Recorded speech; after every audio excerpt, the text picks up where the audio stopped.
The Chicago Bears and Indianapolis Colts kick off their joint practice on August 16th and August 17th, and I'm super pumped about it. This is the only joint practice for the Chicago Bears this preseason, and there's a lot to be excited about. Some new faces are returning from injured reserve, some new faces on the team that we brought in recently, and a lot more battles. Hello everyone, welcome back to this episode of Just Another Year Chicago. My name is Nick Rohde. Thank you as always for tuning in. I am going to go through the things I am most excited about for this joint camp before the Bears take on the Colts this Saturday in Indianapolis. The offensive line stock is up, and it's going to continue to go up, especially against this tough Colts front. New linebacker Michael Walker is going to get his chance to shine, and I'm very excited about it, and I'll also get into why. And finally, there's a few camp battles that I think people aren't thinking about that I'm going to bring up that we should be looking for. Throw your comments for this video in the comment section about who you are excited about, what you're excited about from camp, and I'm going to keep posting them in our videos moving forward. Just want to get you guys more interacted. Appreciate all your support, so make sure you throw your comments in the comment section.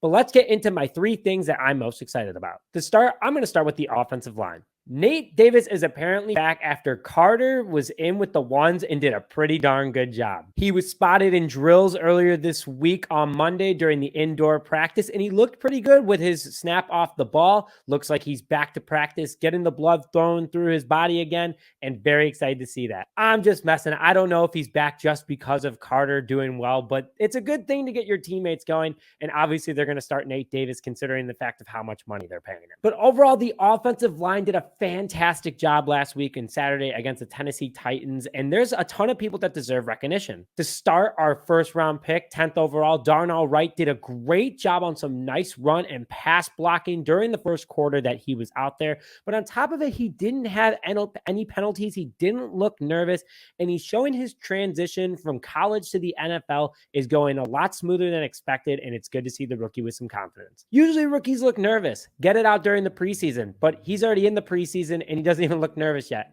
Great to see how professional he's being, and I'm really getting more confident about this guy moving forward. Tevin Jenkins also looks like he's been playing left guard his entire NFL career. In fact, his entire college football and football career as a whole, because he looked so comfortable out there, was super mean, protected Fields at every single cost, no penalties, no holding, nothing. Looked like a true natural at left guard, and that's big for Justin Fields in this offense moving forward. Cody Whitehair also looks like he had no rust on him going back to the center position, had really good snaps for Fields and everyone else that he was center for during his time on Saturday. So happy to see Whitehair is ready to go. And that is a big part of this offensive line. Obviously, last year we struggled with Sam Mustipher at center, but we have a Pro Bowl center back in there, and Whitehair looks pretty good off the fence. I want to see what he does against this tough Colts front at practice, and I'm very excited about it. Braxton Jones is also going to have a ton of big names going at him on the defensive side of the ball for the Indianapolis Colts. So he's going to have to make sure that he plays his best, and they're going to bring it to him during practice. So the next couple of practices / game, it's like 3 days in a row of just gameplay for Braxton Jones. Excited to see what he does. He's definitely, I'm going to have a little scope on him just to make sure that he's doing what he's got to do. And I'm going to keep you guys updated on all of our post-practice recaps on any Braxton Jones news, but I'm super excited about it. And then finally, shout out to all the depth guys. They did a great job, the 2s and 3s for the rest of the game, quarters 2 through 4, and I was really excited about it. Doug Kramer, Larry Borum, Carter all did a great job with the 2s and 3s for the rest of the game, and all the reps that they had, they allowed Ryan Poles to have that confidence after the game and go, okay, I'm going to use the waiver wire to go get some other competition that I feel I need to bring in at the moment, because the offensive line looks very good at the moment. And again, we didn't even have Nate Davis, and now we have him back. This offensive line stock is going up. New linebacker depth. The Chicago Bears again brought in Michael Walker on Monday. They claimed him off waivers from the Atlanta Falcons, and he was a 100-plus tackle linebacker for the Falcons last year. I really hope that he got a chance to look at Alan Williams' defensive playbook over the last couple days before practice. You know, the Bears are on the bus right now going down to Indianapolis. They're probably in Indianapolis at this point, but hopefully he's chilling in his hotel room, looking through the book, understanding, writing down questions that he can ask tomorrow before practice and during practice. practice. He's going to go through a ramp-up period, but don't worry about it, folks. It's what's going to happen. I think this guy has a very good shot at making the roster. I love the move by Ryan Poles.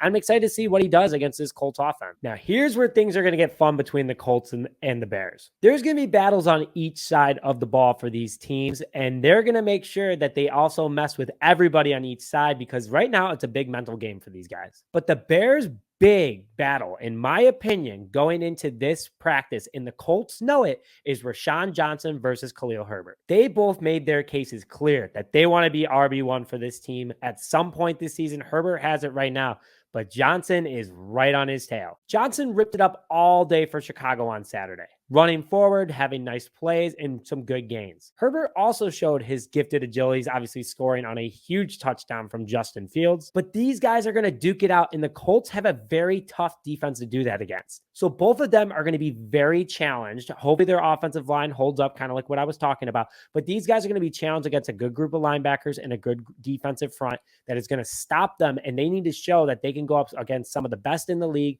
in order to impress coaches and see who they're going to move forward with. Dante Pettis and Velus Jones Jr. Pettis is a very strong special teams guy. He was last year. He was before he came to Chicago, and he can do punt and kick returns. Velus Jones Jr.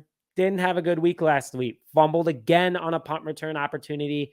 I know Tyler Scott did too, but Velus Jones Jr. obviously is the bigger name and more expectations are around him.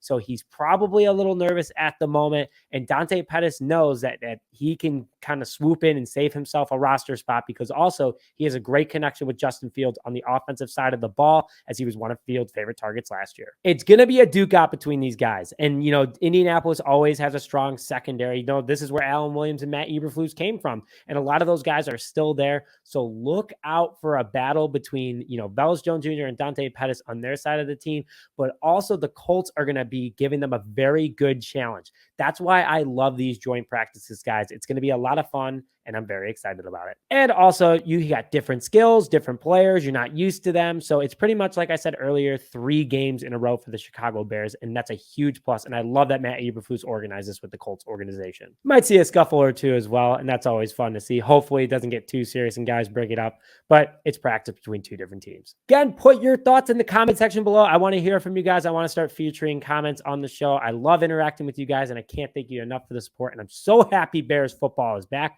But with that, thank you very much for joining this episode of Just Another Year Chicago. My name is Nick Rohde, and we will see you guys next time.